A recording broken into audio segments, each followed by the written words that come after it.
All right, we are back live on the Andre Duke Show with Carter Smith. How is everybody doing out there tonight? If you could do me a big favor and hit that like and subscribe button, and here we go. My camera's not working. Awesome. Um, I guess I'll have to leave and come back. I will be right back, everybody. Um,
all right, that should have fixed it.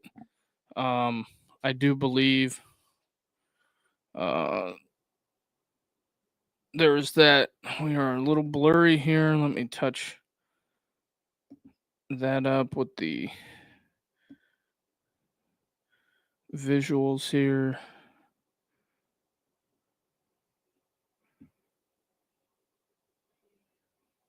Ooh, it's been a little touchy with the green screen, but nevertheless, I am back. If you can hit that like and subscribe button, help us grow this thing.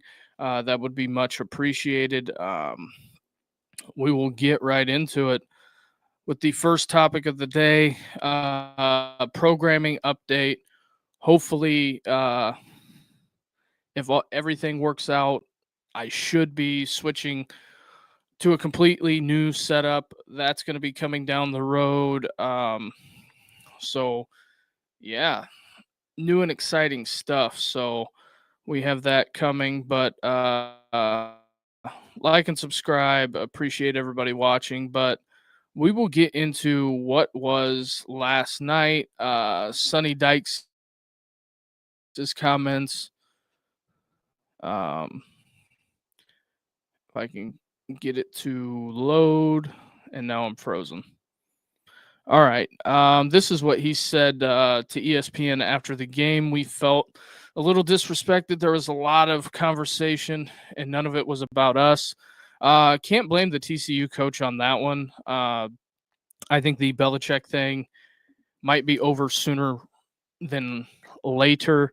I don't see that. I just don't see that it going well. Just judging by how everything is turned out there. I get it. It's a one game sample size. There was also a clip of Belichick during the game. Jordan was coming up and talking to him during the game. So there is that. I think this is the other Belichick thing that I have. Yeah, 48-14. UNC completely gets dominated. I think that for all intents and purposes, this is something that is just not going well. I could see where it's really over soon because Belichick has I believe he's got that $1 million buyout or whatever they put in his contract. I just don't foresee it working out. And they're doing the show on Hulu as well. I'm sure that's going to get a ton of viewers. A ton of people are going to want to be interested in that. That is just something that they played a clip of that last night during the game. I did see Herb Street and Chris Fowler at the end of the game were messing around because you obviously knew that they were bored. That's just kind of how that is going. I would say that he's getting paid a pretty big amount of money to be the head football coach at North Carolina. So I think at some point they are going to have to get that figured out.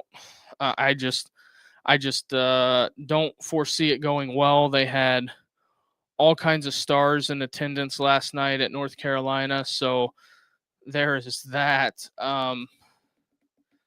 The one other note that I will reference is that I did get a chance to watch Zach Smith's breakdown of Ohio State's defense. I hate to say it, but that might be the best defense in college football. I know LSU looked good, but I think Ohio State might be the best defense in college football. Just by some of the things that I seen on tape, it was unbelievable. They had an answer for everything. Arch couldn't do anything. Do I think Arch is going to be the overwhelming bad guy in this? Yeah, but I mean, I get it where Texas fans are going to be pissed, but at a certain extent, he really couldn't do anything because a lot of times they were locked up like gloves. And one of the main things that Zach pointed out in the film breakdown was how the Texas receivers didn't sit down in zones when Ohio State ran zone against them, zone coverage, because they're guys that you would have going through the zone, and instead of sitting down and throttling down and just looking to be open, it wasn't there. They just ran right through them and ran themselves covered. So I think Texas has a lot to clean up on the wide receiver front. But Arvell Reese is probably going to be an All-American. If he has good numbers, he will be an All-American. And I also think the kid from Clemson, Sammy Brown, will be 2 sophomore All-American linebackers. But let's get into something else here. The week that it was, Texas goes down, Clemson goes down, Notre Dame goes down, Alabama goes down. I think I pretty much shared all my thoughts on Alabama to the best of my ability. I don't know where you go, but we're going to talk about the AP poll did come out. I believe it came out around noon today. Let me get that pulled up. Pretty much the AP poll is almost in lockstep with the coaches poll, which, it is what it is. I get it. Some put any stock into the poll at all. But the AP poll, Ohio State won. I don't think there's a shock there. Penn State stays 2. Ohio State got 55 first place votes. So I think there's a lot of that to be said. One of these losses is not like the other. It isn't the same. Let me pull that back up. Are you talking about the Florida State one right here for Alabama? I would say, yeah, that's probably it. But one of the bigger shocks in the AP poll was Notre Dame only fell 3 spots. I think Miami had the biggest come up out of everybody that is in the top 10. Everybody pretty much stayed the same. For some reason, they leapfrogged Michigan over, or Florida State over Michigan. I get why they did that, because now it gives the community an excuse It gives the committee excuse. Alabama had the farthest fall. They fell 13 spots to 21. They are right in front of Tennessee, which I think that's by design. Iowa State pretty much stays the same. SMU, I mean, it's still early. They're nobody's really in their conference schedule yet. The one interesting one out of the top 10, a under the radar fascinating matchup is going to be Arizona State taking on Mississippi State this year or this week. I think that's going to be real fascinating for the standpoint of Arizona State's got to go on the road, and Starkville's hard. It's a hard place to play at. And ask Ole Miss fans, you've seen a lot of dreams die in Arkansas. You've seen a lot of dreams die in Stark Vegas as well. So there's that. But South Carolina moves up a little bit. Arizona State falls, but I think that's just a style points win issue. But Alabama taking the biggest tumble out of everybody, which it's well deserved. I don't see how it's not. That's just what it is. Let's go here to the SEC passing leaders. John Mateer leading the way. Austin Simmons, Taylon Green, Marcel Reed, Bo Perbula. These guys are the leaders today. Do I think that will stay the same? I don't know. I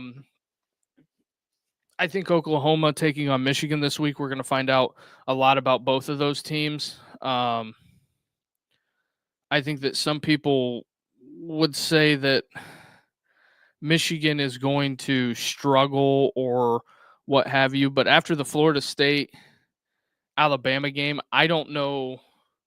I just don't know where that is going to where that bottom is going to fall out. I got to adjust this chair. Ugh.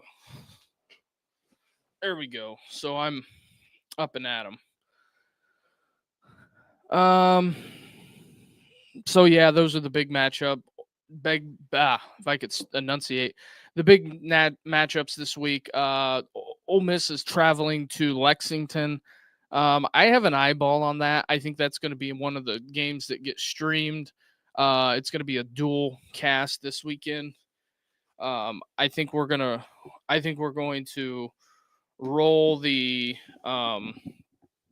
roll that out there, but I also think we're probably going to roll Oklahoma. Oklahoma in Michigan is going to get rolled for the night game, and as long as I can get all my equipment figured out, I think we're going to end up having a call-in show after the Oklahoma Michigan game.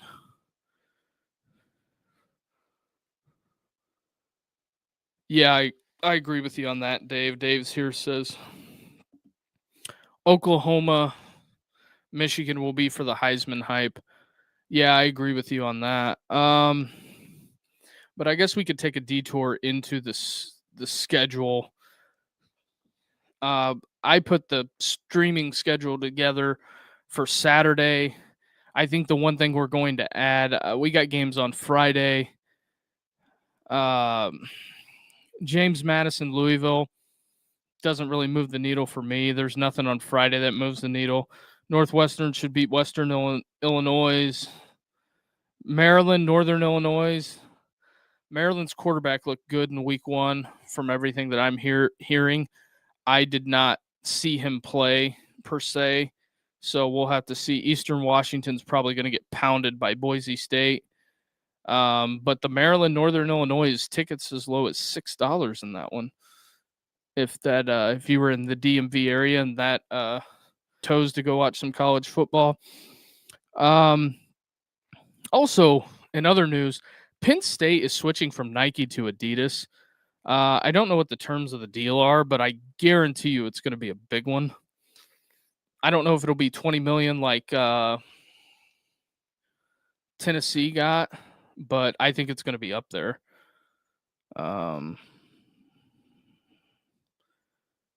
Where was I at? Florida State, Illinois taking on Duke. I think Illinois is probably going to pound them. If I was a betting man, I would. The Illini get the Illini a 2.5-point favorite. I'd like Burt in that one. But the programming update, I think we're going to do a two-parter. We are going to have Iowa State will be the noon stream. And I also think on TV2, we're going to have Baylor SMU out of the noon window. Big noon kickoff, I get it. But there's nothing really that fascinating on at noon. UConn, Syracuse, don't think it moves the needle for that. Really moves the needle for anybody. Converting to Adidas is a sure way to ruin your team. I hate to say that, but when was the last time a Adidas team outside of Nebraska has won anything of substance or played for anything of substance? But Adidas is throwing big money at this, and I get why.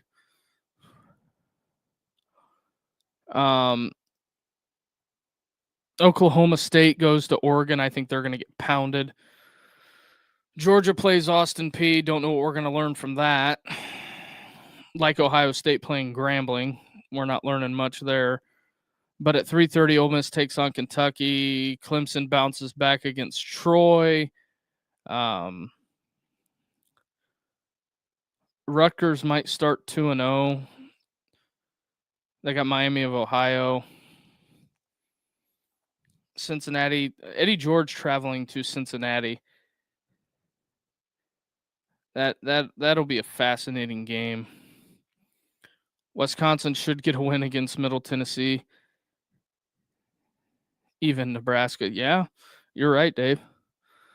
But the 4:00 game that I find interesting, the West Virginia line opened at. It's a 3:30 kick. West Virginia, Ohio, or 4:00 kick. Michigan went when Adidas sucked for the whole contract back to Jordan/Nike. Things turned around. Right.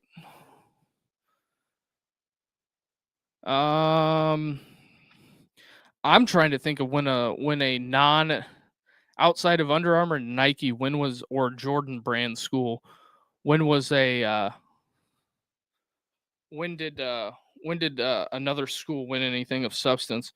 But at 4:00, the South Florida and 4:15, the Gators in South Florida kickoff.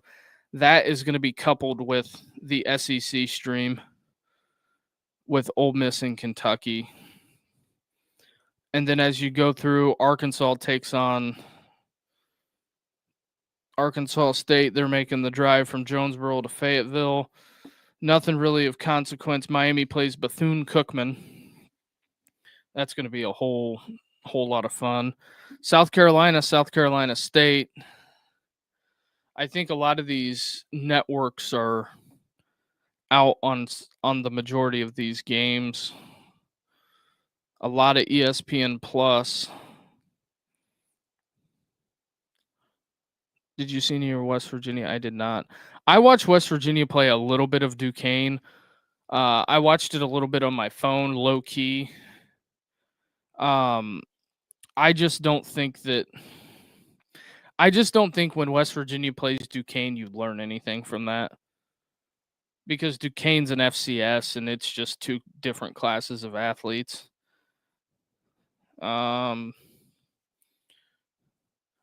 Tulane is going down to Mobile, taking on South Alabama. Although 7:30, I am going to have Mississippi State, Arizona State on another TV while I'm doing Oklahoma, Michigan. Alabama takes on Louisiana Monroe. Yikes. Wouldn't that be just something? Bryant Vitson and Monroe going to Bryant Denny, Nick Saban Field and get a W. Alabama's a 36.5-point favorite, but that would be something. They talk about a meltdown. You think losing to Florida State was bad? They start 0-2 and a loss to Monroe. Buddy. But yeah, that's pretty much it. And outside of the rankings, that's pretty much standard. Florida moves up 2 spots. So there's that. That's what we have going on this weekend. We'll get into some other things. Where are we at? Here. Here's the top 3 updated Heisman odds. I'm not shocked by any of this that Carson Beck would come rearing out of the blue.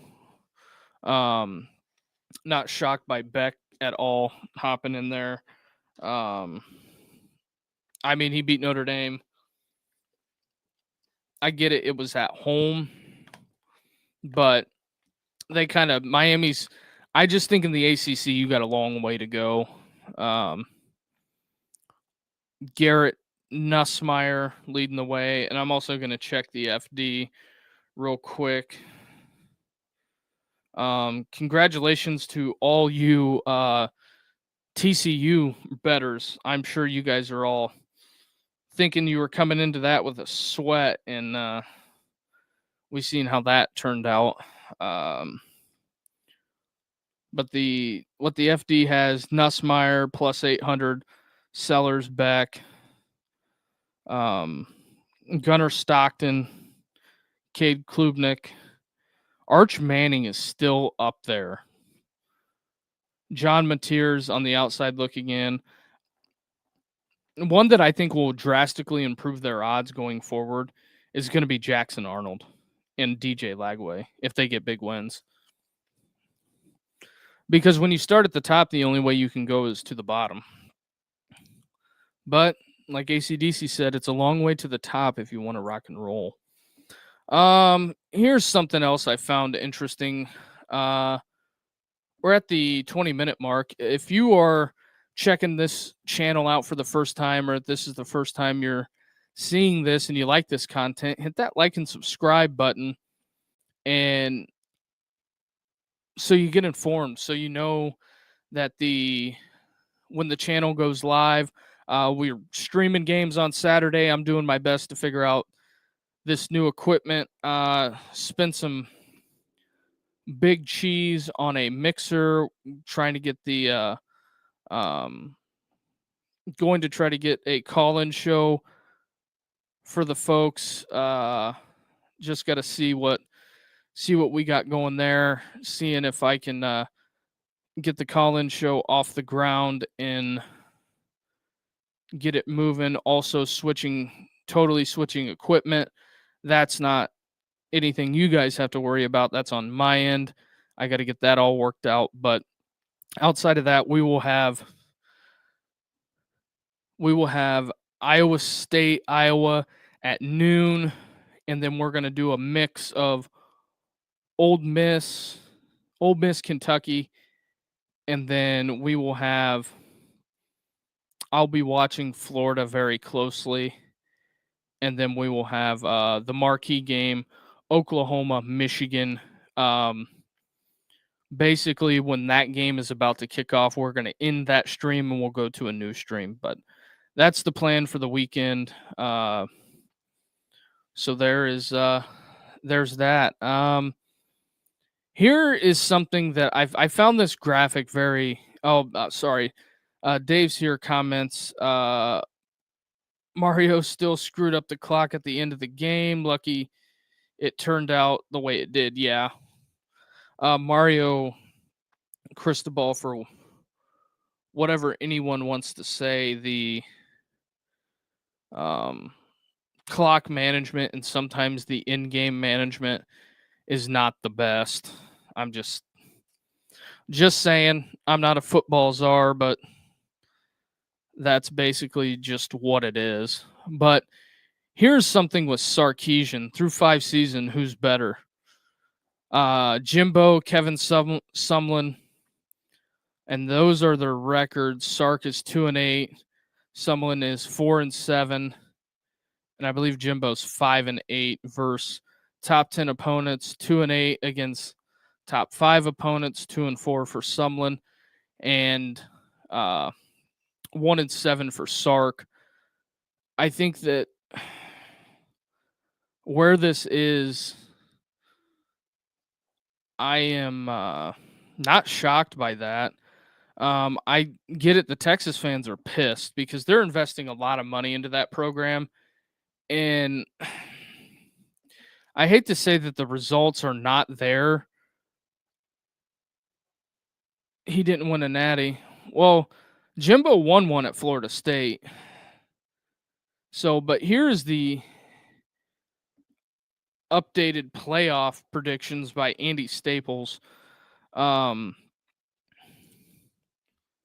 find this fascinating. Ohio State 1, Penn State 2.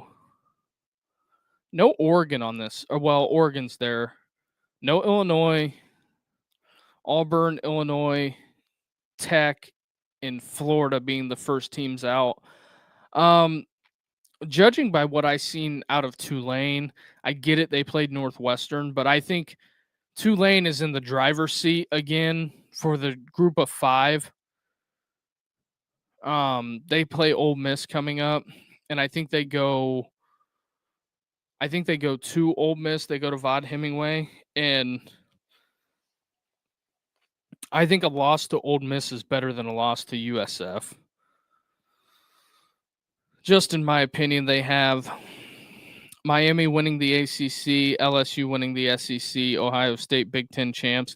I don't know how a conference champ loser is going to get a bye, but whatever. Florida State's in there. Utah looked impressive. They made Nico look rough. Texas still in there, Notre Dame in there, and Georgia. I don't know how good we're going to find out how good Georgia is when they play, I guess, Alabama. Either 7 or 10 is not making it. Yeah, because the thing with Notre Dame's season is that after Texas A&M, they have Texas A&M coming to town, not this weekend, but next. When they have A&M come to town, it'll be very interesting to see how that game plays out. Notre Dame's biggest adversary or ally in this is going to be Miami needs to win. I get it, Notre Dame fans, you hate Miami, but you really need Miami to keep winning because they both lost. Yeah. I think 10 wins gets you in every other conference. I think Notre Dame, as long as their other loss is to A&M and they went out, I think Notre Dame's okay. Because I think A&M will get in the playoff hunt eventually. They just haven't played any opponents yet of substance. But here is the SEC power rankings. Not a shock in the world that LSU is up there. Georgia 2, Texas. It's because Texas lost to Ohio State, Ole Miss at 4. I agree with that. Florida being there, that's all right. A&M, South. I think Tennessee out of the SEC weekend, outside of excluding LSU's win at Clemson, I think the overall overwhelming takeaway is that Tennessee looked pretty damn good offensively, and their defense is elite. It's just going to be if Joey Aguilar can keep that up, and the tough thing will be if Aguilar plays well going down the stretch, and Tennessee could push for a playoff spot too. Let's not rule that out because they got Alabama on the schedule too. I think that going forward, Auburn is another team that can get in the mix. I the thing that troubles me with the Alabama thing, and I went over that yesterday, is they could end up 8-4. That's the stark reality on it. But those are the SEC power rankings. Tennessee's rated really. I think there's no real shift because conference play hasn't started yet. And then I think you'll see teams separate. That's the big thing, I think, going forward. You'll see teams separate. And we'll add. Oh, no, I already added that one. I've already. Hold on. Since I had to restart my computer, I have to re-upload this stuff. That is there. Okay, here we go. This is where it gets interesting. These are the top quarterbacks that came out all in the same class. Dante Moore, Jackson Arnold, Micah Nelson. Everybody except Arch has transferred. Nico did not look great. Moore, the jury's still out on him. We'll have to see when he plays some stiffer competition. Malachi Nelson's is at UTEP, so we know how that's going. Jackson Arnold makes the move to Auburn with Hugh Freeze. Looked pretty damn impressive against Baylor. We'll have to see how good Baylor is and see what they look like against SMU to maybe gauge the measuring stick on some things, but we'll see. But Nico did not look great. But speaking of Nico, out of all those guys, I am trying to pull up the stat line on that. Not relatively easy, but here we go. Nico, 11 of 22, 136 for 136, one touchdown, one interception. He was also their leading rusher. The same with Dampier, another small school guy going to a big place. I think Utah is the chalk, I believe, to win the Big 12 now. We'll have to see what Arizona State is.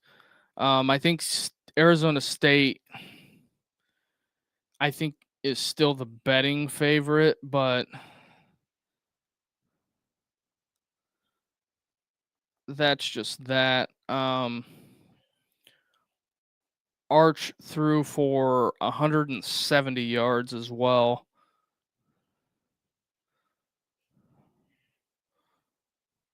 But yeah, there's that. But those.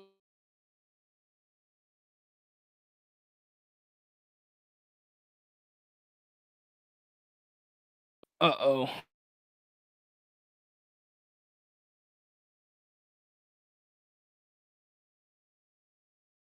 My camera is messing up. I am switching all the equipment soon so we don't have any more of these camera issues. I believe the camera thing's probably going to get resolved tomorrow. Now Joe says I'm frozen. This is just turning into a nightmare stream. I should have just made the switch today. Yeah, this is just unbelievable. I cannot believe I am frozen. Well,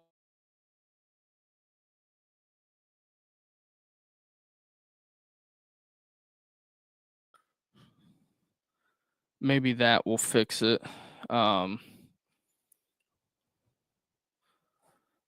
This is just turning into a nightmare. Maybe that will help if I leave and come back.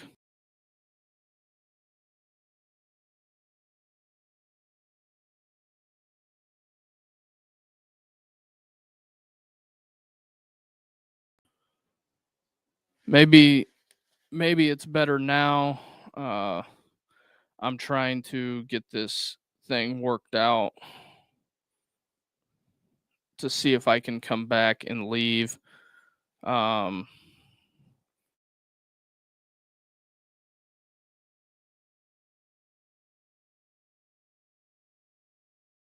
Buddy, I might have to restart my computer again. I will see. Just give me a minute.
Hopefully that fixed it. Um I apologize to everybody. Um the new computer's getting done tomorrow. Um there's nothing else I can say on that. The mixer will come eventually, but new computer is getting used tomorrow. I am sick of this PC. It just doesn't work like it's supposed to. But I apologize to everybody for that.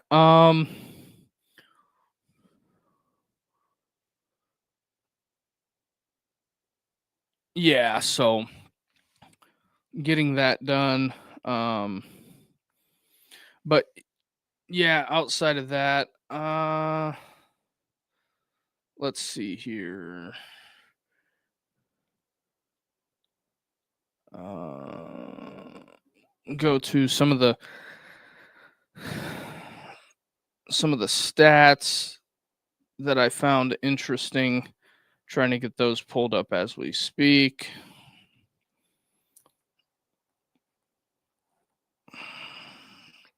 Big Ten is what I wanted. Some of the um, passing leaders right now, the Big Ten, the kid from Purdue, the Washington kid.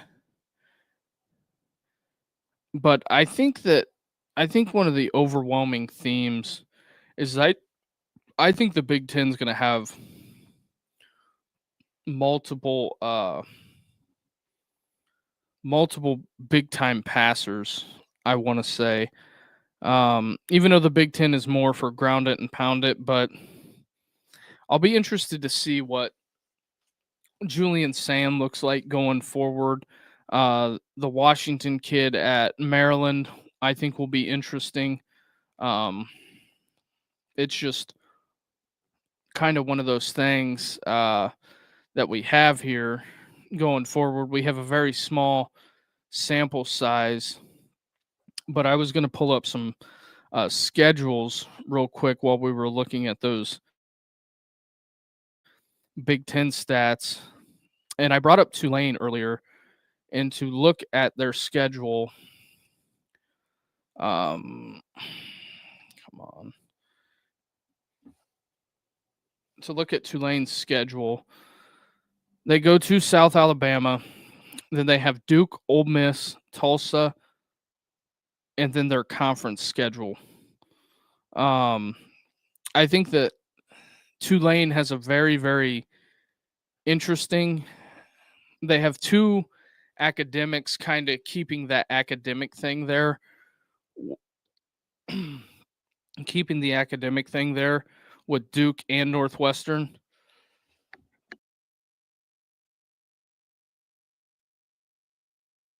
Excuse me. And then they hop right into their conference schedule. I think their conference schedule is very interesting because they have Memphis, which I think will be their toughest test. They got to see Army again. I don't know if Army's going to duplicate what they did last year. The Army thing is always very fascinating to me, service academies, because you really just don't know anything about them because they're recruiting. You don't know who they recruit, and you don't get to see their commitments along with everybody else because it's under lock and key with the federal government. So, but they are servicemen and women. Shout out to them. So there is that.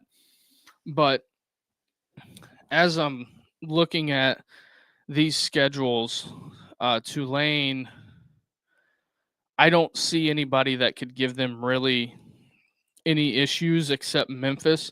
And they play Memphis again on a Friday night in November. I think that's something that for the AAC, that is a big conference matchup.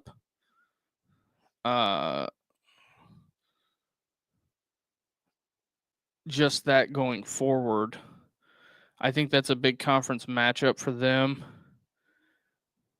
And it really showcases the conference on a Friday night. But we will look at North Carolina's schedule and getting boat raced by TCU. I can say I didn't know how it was going to go, but I didn't think it was going to be an absolute shellacking like that. So, for all intents and purposes, right now it says the game for North Carolina September 13th is on ESPN Plus. I don't think that's going to be on Plus. I think that'll be somewhere. It's a 7:00 kick, and then they have Richmond should win that. UCF, very interesting. It's not that North Carolina has a gauntlet, but they have to go to Cal on a. Well, I guess they're coming off a bye, so it won't be a short week. So there's that. Fire Jordan. Yeah. There's a clip on the internet of him talking to her during the game. I've never seen that. Never seen that while a game is going on.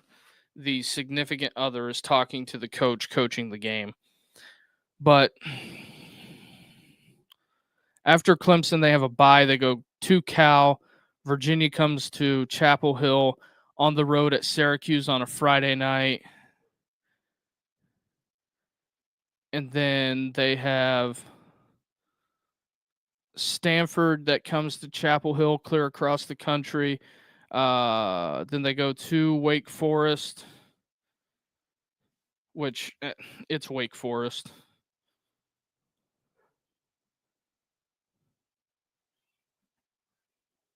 There's that. And then they have Duke, and then they have NC State. Very interesting times for the boys on Chapel Hill right now. But another schedule, Florida State. Nobody really talked about them. The big thing that Florida State has, by judging by how they did, they have East Texas A&M, Kent State. Then they got to go to Virginia on a Friday night.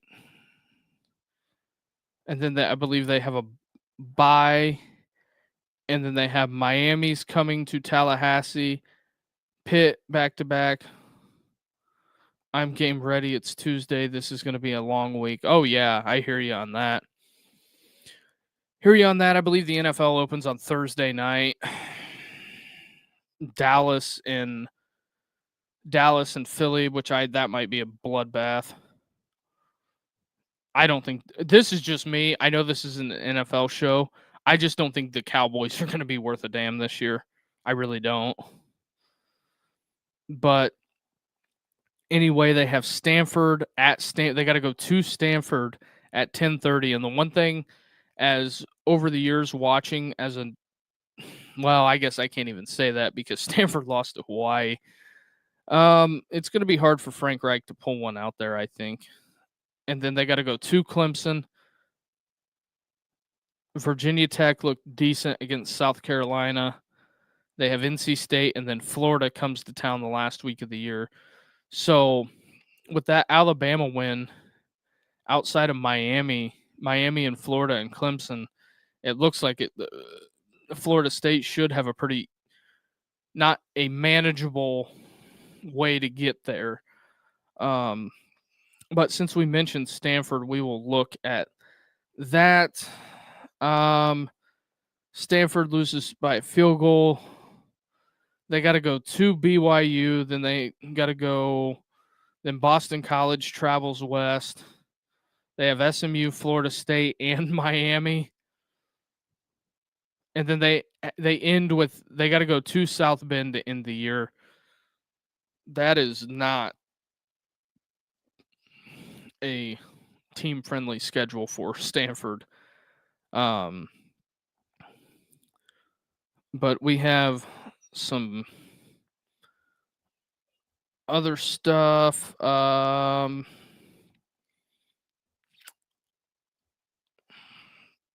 Just trying to sort through some things. Where are we at here? Tennessee is where I wanted to go with this. So Tennessee, after the win over Syracuse, they play East Tennessee, I believe, this weekend. Hooray. And then they have Georgia coming to town. And then they play UAB, and then they're in the bulk of the conference schedule for Tennessee as well. Outside of Georgia, they got to go to Starkville. Then they have Arkansas coming to town. Then they got to go to Tuscaloosa. Got to go to Kentucky. Oklahoma comes there, which that's going to be a highly emotional game. Heupel being the quarterback that's the last one to win a natty there. And he got fired from there. New Mexico State, I mean, that's just that open date the SEC has in November. It's either the second or third week.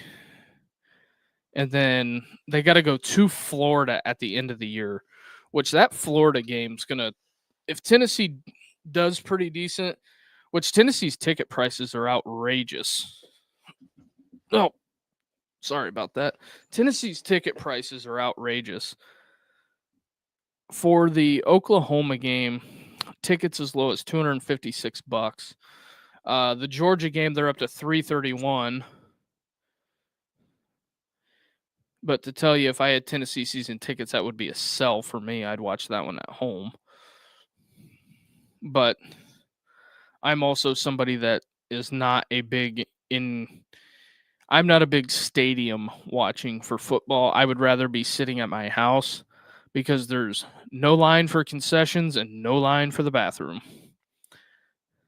But another school here. Oh, yes. Before I forget, I forgot about this. I almost forgot. I just seen the logo. I don't know how many press conferences you guys watch. But this is just bizarre to me. What is Mike Gundy doing? Why is he pulling up his shirt? This is the face of a program. But that's Mike Gundy with his shirt pulled up. He pulled that up in his press conference the other day. And I think to myself, why? Why? Like last year, he said he got head-butted by a cow. There were some conflicting reports out there, but why is Mike Gundy pulling up his shirt at his press conference? I try not to be that guy, but why? I don't want to see that if I'm watching a coach's press conference. I'm sure the media members don't want to see Mike Gundy with his shirt off. That's all I'm saying. Oh, man. Just bizarre. And I think it's the beginning of the end for Gundy. He made some comments about Oregon, kind of how they're AKA technically not playing the same sport, about how much Oregon is, how much they're spending opposed to how much other schools are spending, and it's a resource thing. And then I like how Lanning pointed out that that they played UT Martin last week, and he just says it's kind of funny because, I'm paraphrasing here, but he's just kind of like, UT Martin is I don't think they're spending as much as Oklahoma State, but I don't know. I don't. Gundy turned over a lot of his staff last year, and he also, there was some questions about whether if he was going to take a pay cut or not. Just some very bizarre stuff going on down there in Oklahoma City, or not Oklahoma City, down there in Stillwater. I just think to myself, yikes, what are we doing? But really, outside of that, I don't know a whole bunch. Is that him proving he doesn't have his nipple pierced like Day? Yeah, that has been something that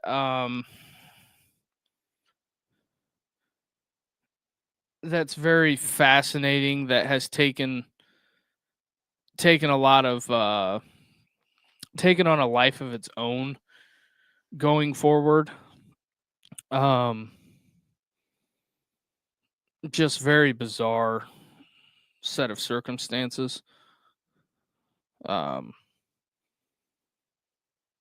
I don't know. I think it's just bizarre in itself on how stuff on the internet takes over and gets started, and then people doctor pictures and all that stuff.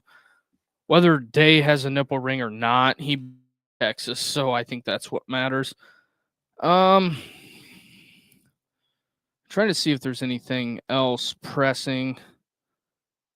I haven't looked no more. Do I care, honestly?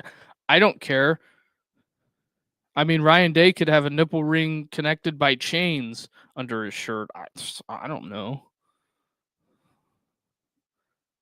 But Day's just a fascinating case study on how obsessive the Ohio State fan base is with everything.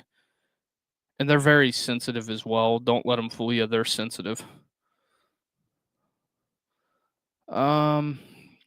Just sorting through some of the other stuff. I guess we'll see what the notes the ESPN.com has is oh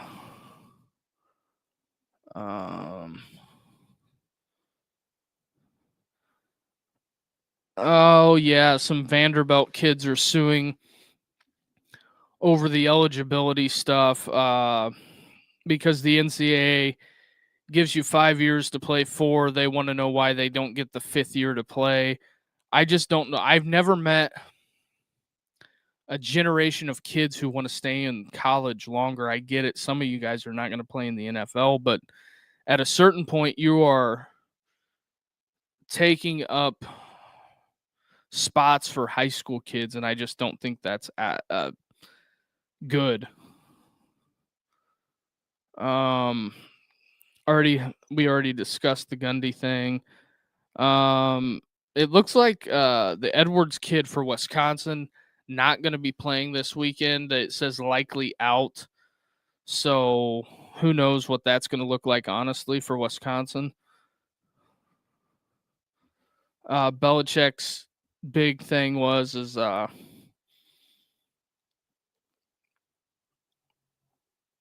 better than what we were tonight. That was his big takeaway the media is running with right now. I don't even know why I watched the Belichick press conference, but as I get on that subject again, I think the Belichick press conference is a fascinating case study into how he's going to be viewed in North Carolina. And I'm not saying it's not going to be favorably, but I'm also saying that he will have major issues going forward with the media. Just like some of the stuff that he did, like taking I think he took a lot of the access away and he doesn't give you anything. So I think a lot of the media members are just going to make it up.